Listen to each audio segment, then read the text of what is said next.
folks. Welcome to Sex Talk with Natasha. I'm Natasha Helfer Parker.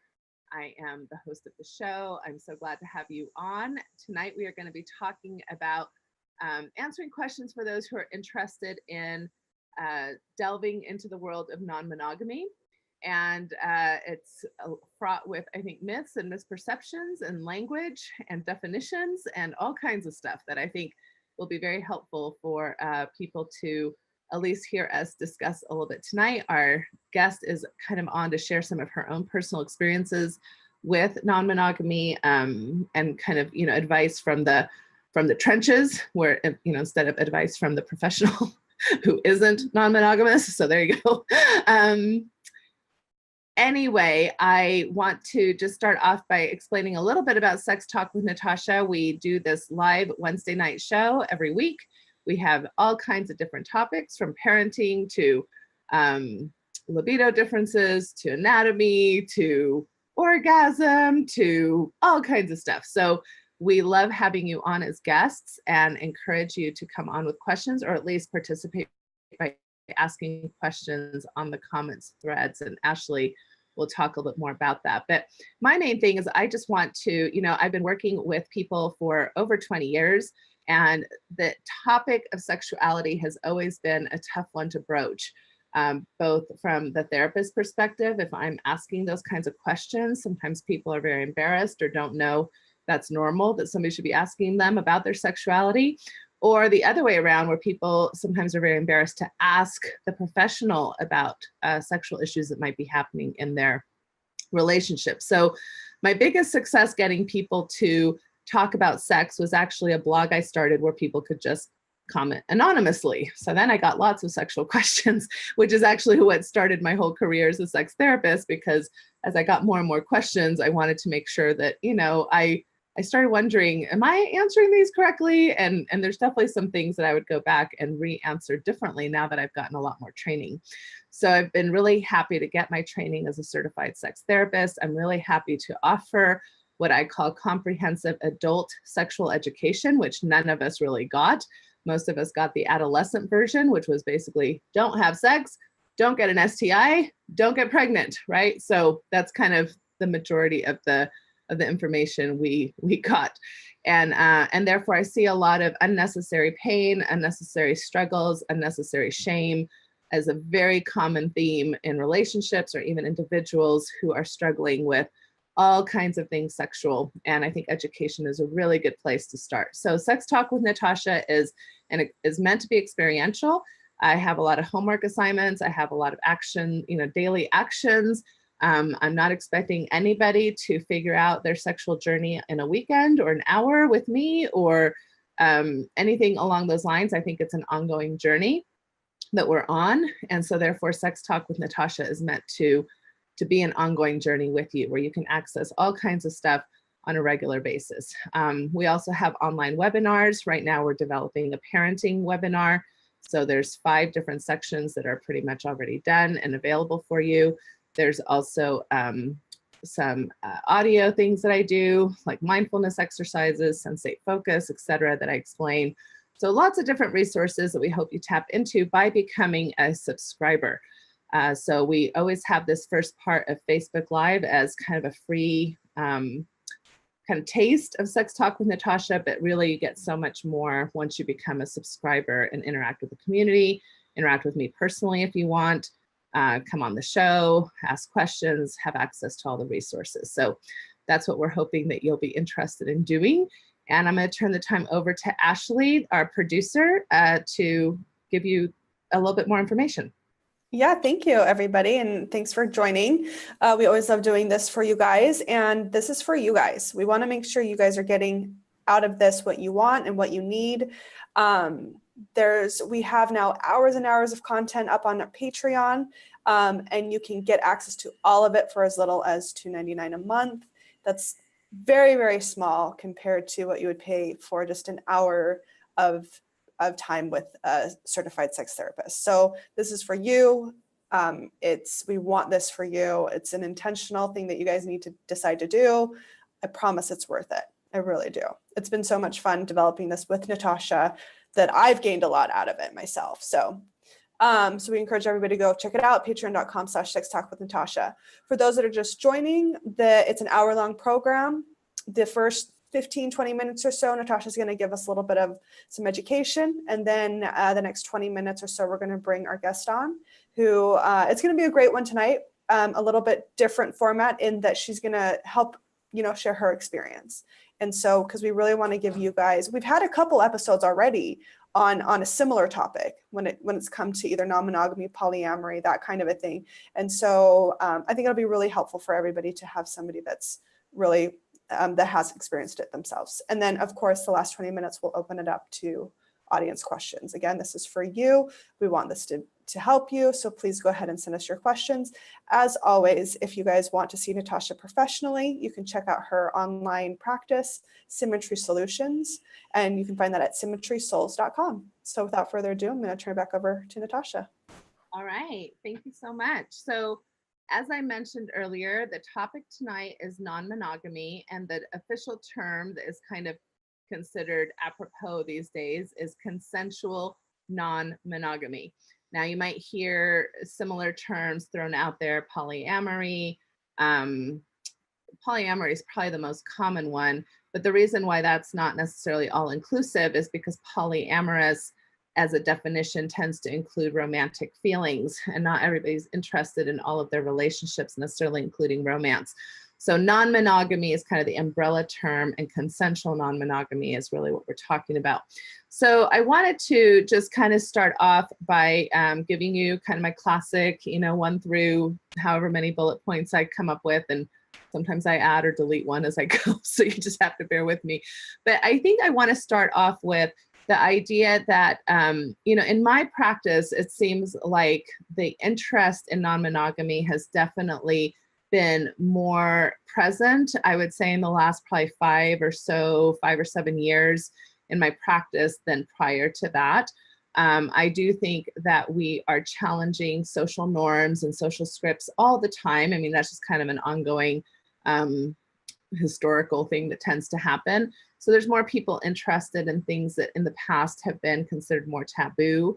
Non-monogamy has been around for forever in lots of different formats, but it seems to me in our culture currently we're going through potentially a growth and interest in this, or at least a growth in discussion around this topic. And that has definitely shown up in my practice, whether it's individuals who are wanting to negotiate non-monogamy from the get-go, or couples who have been monogamous but may want to open up their marriage. That's another term, open marriage. It's, it's an open relationship. That's very common. So, but there's a lot of myths and misperceptions. And for the most part, consensual non-monogamy still exists very much outside of the mainstream. So it's not commonly understood. So even if you're not necessarily interested in non-monogamy yourself, I think it would be very helpful for you to listen to a program like ours tonight, because you may have friends or family members or relatives who are living non-monogamous contracts in their relationships, and it can be very difficult for them if they feel like they're being judged or misunderstood in some way, where they can't really open up to you or have a conversation with you about these things because of all the different misperceptions. So that's mainly what I'm going to try to hit on today. All right, my number 2 point is that this is not polygamy. Polygamy can be a form of consensual non-monogamy. It's also oftentimes in many cultures, especially here in the United States, a form of non-consensual non-monogamy. And polygamy really implies the marital status of more than one person. And in of itself, it's, I think like anything, we tend to have a lot of negative ideas about a particular thing. I'm always more interested in how that particular thing is being done, right? So the word polygyny means one man is married to more than one woman. The word polyandry means one woman is married to more than one man. And again, I don't necessarily have an issue with polygamy other than it is currently illegal in our country. But I do have an issue if it's something, as in our country, most of the time, and in many other cultures, most of the time polygamy is somewhat related to people feeling pressure to conform to some religion. So that's very different than wanting to, out of, you know, kind of your own ideas or your own autonomy or your own thoughts of what you might like out of your life. It's very different whenever there's a sense of pressure from a religious entity or some type of government entity or some outside authority that's telling you this is how you should live your life. And that's true of any relationship. I would say that about any relationship. So, but I think that's why polygamy in general gets a bad rap as a word in our culture, in our society here in the United States. All right, the number 3 point that I want to make is that there really is no evidence, there's no research out there, although you'd be surprised. I mean, sometimes research gets conflated to mean a lot of different things depending on what side of the equation you are on any topic, but there really isn't any research to show that monogamous relationships are necessarily any better or healthier than non-monogamous relationships, again, when we're talking about consensual relationships. And so as usual, it's not the thing, it's, you know, how you do it. I oftentimes get the question, very common question that's asked of me is, well, do non-monogamous relationships really work long-term? Like, do they really last? And in a culture where 35% of first marriages end in divorce, monogamous relationships, I'm wondering why we don't ask that question. Does monogamy really work? Do those relationships really last? Because, you know, they kind of have a bad rap right now. So we have 65% or so of second monogamous relationships ending, second marriages, and it jumps up to about 80% of third marriages ending in divorce. So, but we don't talk about monogamy in that way, right? Because it's the norm. So we don't say, oh, does monogamy really work? So I'm a big fan of understanding the dynamics behind relationships, not really worrying too much about the relationship itself. There's monogamous relationships that work beautifully. There's non-monogamous relationships that work beautifully. There's monogamous relationships that are abusive and toxic. There are non-monogamous relationships that are abusive and toxic. Number 4 is that one of the things that monogamy currently has going against it in our particular, what I call romanticized culture, is the myth of the one, the soulmate, right? So we have romanticized this idea through literature, media, movies, song, you know, you name it, we've romanticized this idea that we're going to meet somebody in our life who's going to complete us and, you know, join with us and make us whole. And this idea, unfortunately, I think is actually one of the things that has most detriment to monogamous relationships, because the pressure is so high, the expectations are so high of one particular person that's supposed to meet so many different needs and is supposed to meet you where you're at in so many different levels and is supposed to be compatible with you in so many different ways that I don't think that's monogamy's fault. I think that's this romanticized Western idea of what true love means fault. Because I think a lot of times we're set up for failure or disappointment or really unrealistic expectations. I think that's one of the reasons why some people are more interested in non-monogamy. But again, you have to really face relationships, whether you're going to be monogamous or not, with this idea that you are pretty complete as you are. You're pretty much a whole person. And when you join with another person in any way, shape, or fashion, that's going to be an experience, and it's going to hopefully be in the long run something that benefits you and that you can enjoy in your life, or different types of relationships. And at the same time, they're not going to be the end all be all. So that, again, I would say is true across the board. My number 5 tip is this idea of jealousy. So a lot of people ask about jealousy. And I would say that people who are in consensual non-monogamous relationships are not necessarily any less jealous than those who aren't. I think jealousy is a normal feeling. I think, again, how most of us have been scripted to think about relationships in westernized societies. Jealousy is almost taught as something that you should feel. We see anything that would compete with your relationship with somebody as a threat. And so some of that I think is just normal, and some of that I think is taught. But the difference I think between people in monogamous relationships and non-monogamous relationships is not that jealousy doesn't exist, is that you have to be really willing to confront that as a feeling, to address that as a feeling in the relationships that you're trying to negotiate and place boundaries around. And whether you're, again, in monogamy or non-monogamy, jealousy is probably a feeling that all of us have to grapple with at some level or another.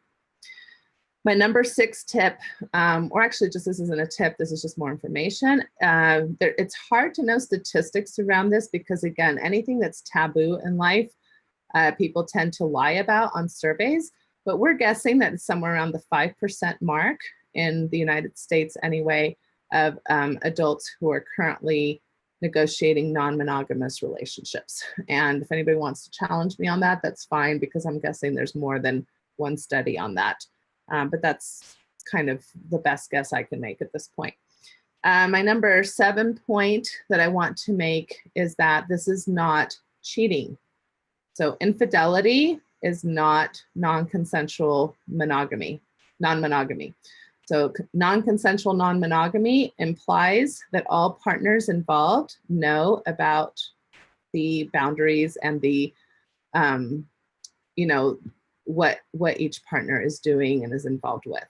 So, and there's lots of different mixes of how that can happen. So for example, you can be in an open marriage where you've decided that you can date and flirt and even maybe have sex with somebody else.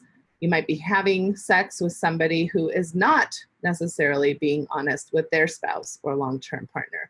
So you can see how it gets a little tricky as far as who is consensual and who is not in any given grouping or party. But consensual non-monogamy implies that there is honesty and that boundaries have been contracted and negotiated amongst the parties participating. So we're not talking about infidelity or cheating, which is oftentimes what a lot of people call it, or just think that it's an excuse for cheating or things of that nature. And it's very, very different from that. Number 8 kind of educational point about it is that it's not, you know, a constant orgy or constant sexualizing of the experiences. So many people who are interested in non-monogamy have emotional connections with people. A lot of people have romantic relationships that may or may not include levels of sexuality. There can be all kinds of things that are negotiated. So there can be anything from a casual sexual one-night encounter to long-term emotional relationships that are considered companionships with a romantic nature, but not necessarily sexual. So it really varies. And this is not all about sex. It's interesting how oftentimes in our culture, we want to make things about sex. You know, you talk about homosexuality, everybody's thinking about, well, how are they having sex? You talk about a non-monogamy, it's like, how's everybody having sex? You talk about, you know, anything that people are interested in or orient themselves to, and all of a sudden people are trying to picture, you know, how body parts go together. And although that can be a very important component of non-monogamy, it is not many times even what's driving non-monogamy. So that's a misperception. And then the last point I'll make is that, like any relationship, it's not easy. So good relationships require, you know, communication skills. They require emotional intelligence. They require boundaries. They require contracting and negotiating. And that's true, again, of monogamous relationships and non-monogamous relationships. The only difference would be in a non-monogamous relationship, you're having to manage that with, you know, a lot of different people. But again, some people tend to be better at that than others. So it doesn't necessarily mean that all non-monogamous relationships are so much harder than a monogamous relationship, because I've seen some people really struggle just with the toxicity in that one monogamous relationship. And, you know, sometimes those are issues with emotional intelligence that they would have in general with other people as well. So yes, it takes a lot of hard work. It takes a lot of intentionality. It's not easy. Again, I think one of the misperceptions is, oh, you know, just go and have sex with whomever, super easygoing. People, you know, are not interested in the hard work of monogamy. That's not true at all. It takes a lot of hard work, I think, and intentionality to have a good relationship in any setting. All right, so those are the pointers that I have as far as, you know, kind of non-monogamy 101, trying to be interested in that. What I'd like to talk about next is if you're interested in trying out non-monogamy, you know, where do you start, or how do you think about it, or what types of experiences might you have? And that's why I thought it'd be great to bring Mia on. And can you give me a sense, Ashley, of what time we're at? Yeah, we have about 5 minutes before we're going to cut off the Facebook feed. We'll obviously keep going until the end of the hour on Patreon, but we got about 5 minutes before we're going to just end. Okay, great. And for some reason, again, we're not getting the picture of the person talking coming up. So I'm not sure what that's about, but I'd love to invite Mia on. And Mia, if you wouldn't mind starting off by just telling us a little bit about yourself and kind of how you got started with non-monogamy and some of the, you know, kind of experiences made both on the pros and cons that you would, you know, say, I've actually experienced this and this is what I went through. Okay. I do have multiple experiences with non-monogamy. My first experience was with a married couple who um, it started out with them. I was friends with them prior, but it started out with them as more fantasy. So one partner wanted to see his wife, with someone else, and then that developed into, bringing multiple people in, and so on and so forth. Um, and then they invited me in, and I am a bisexual woman. I do enjoy having male and female sexual partners. Um, so, they were friends of mine first, and I was like, oh, okay, great. And so then it just kind of became like more of a regular thing. They do live in another state. Had you ever thought about non-monogamy prior to this experience? I never did. I was previously monogamous with my previous relationships, and they end all of them, all of those relationships, my three serious relationships in my life, all ended up with, the other person cheating. So I kind of was like, whatever, I was single at that point. I said, whatever, I'll give it a shot. And since we were friends, we talked a lot about it. And that's how I knew where they started, where they came from, like what their expectations were. They had been married for 10 years before they started talking about that kind of a thing. They felt like it was time to maybe spice things up. And so that's when they started opening things to bringing on new partners and new experiences. So their Um, motivation, it sounds like, had a lot to do with helping their relationship be different, bring in some creativity, and yeah, feel very unified as a marital couple. And these were kind yeah, of experiences they were going to have together. It sounds like all absolutely. kinds of different non-monogamy, right? So that's one type. Yeah. So they have more of an open relationship. They are not romantically tied to anyone. Um, it started out where they were doing things together. They wanted to stick together and have multiple partners together and do things together. And then it just kind of developed into something else because um, she she wanted to explore more of the BDSM kind of stuff, and he wasn't comfortable because he loved her as the mother of his children. He didn't want to do that. So basically, he gave her like permission, because they communicated, they talked about it, and he was like, you know what, I can't do that, but if you can find somebody that you can do that with, then great. And so she did that, and then he was like, but I really enjoy with Mia, so I'm gonna do things with her if that's okay. They talked about it, absolutely. Um, So it sounds like you saw a lot of role modeling of good boundaries, good communication. This is your first experience with yes. monogamous partners, and it sounds like it was fairly positive then. It definitely was positive.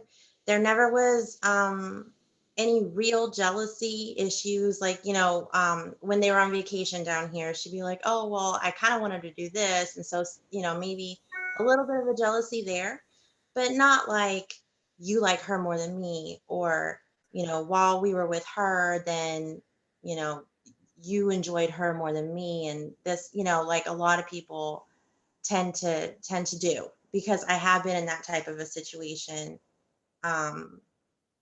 you know, with multiple people during a sexual encounter, and those people did not have good communication, and it ended up being bad. So it was a Okay. really good experience. And going into my next thing that I had Before experience you, with, before you do that, because this is where I'm gonna say what I'm really excited to talk to Mia about is what her advice would be, because I think she's got some good points of advice. And she's kind of already mentioned a few in this positive experience with this particular first married couple that she had non-consensual monogamy with. But at this point, we're going to switch over to Patreon only, which means subscribers only. But we're hoping to hook you over because I'm really excited to hear what she has to say, because I know she has some things that didn't go as well. And so I'm excited for her to talk about, you know, maybe things that she wishes she would have negotiated differently, or maybe ways that she's grown or help, you know, understood, and that she can help others who are trying to navigate these waters as well. So Ashley, anything you want to say in closing to Facebook Live? Just thank you for joining. We're obviously going over at Patreon, patreon.com/sextalk with Natasha. And then again, if you want to see Natasha professionally, you can head over to symmetry-souls.com. All right. See y'all. Facebook. Thanks, Facebook. We'll see you later next week.